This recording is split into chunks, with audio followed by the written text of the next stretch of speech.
उजनी धरणाच्या परिसरात पाऊस नसताना सोलापूर जिल्ह्यासाठी वरदायिनी असलेले उजनी धरणाने एक इतिहास रचला आहे।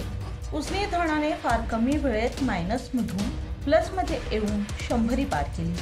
आज शुक्रवार उजनी धरणातून सोडला जाणाऱ्या विसर्गात दुपारी पुन्हा बदल झाला आहे। उजनीतून आता उपसा सिंचन योजनेसह बोगदा आणि कालव्यातून पाणी सोडण्यात येत आहे। सध्या कुठून किती क्युसेकने पाणी सोडलं जात आहे हे आपण या व्हिडिओच्या माध्यमातून पाहूयात। त्याआधी आपण जर आमच्या हॅलो बळीराजा या चॅनलला सबस्क्राइब केला नसाल तर नक्की सबस्क्राइब करा, जेणेकरून आमचे अपडेट तुम्हाला लवकर मिळतील। आज शुक्रवार दुपारी 12 वाजता आलेल्या अपडेटनुसार उजनी धरण 104.69% भरलं आहे।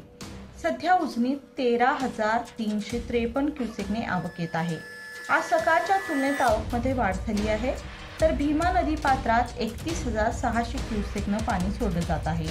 याशिवाय सीना माढा सिंचन योजनेसाठीच्या कालव्यातून 210 क्युसेकने पाणी सोडलं जात आहे। दहिगाव उपसा सिंचन योजनेसाठी 100 क्युसेकचा विसर्ग सुरू आहे। मेन कॅनलमधून विसर्ग वाढवला असून 2000 क्युसेकने पाणी सोडलं जात आहे। पॉवर हाऊसमधून 1,600 क्युसेकचा विसर्ग सुरू आहे। टनेलमधून 900 क्युसेकचा विसर्ग सुरू आहे।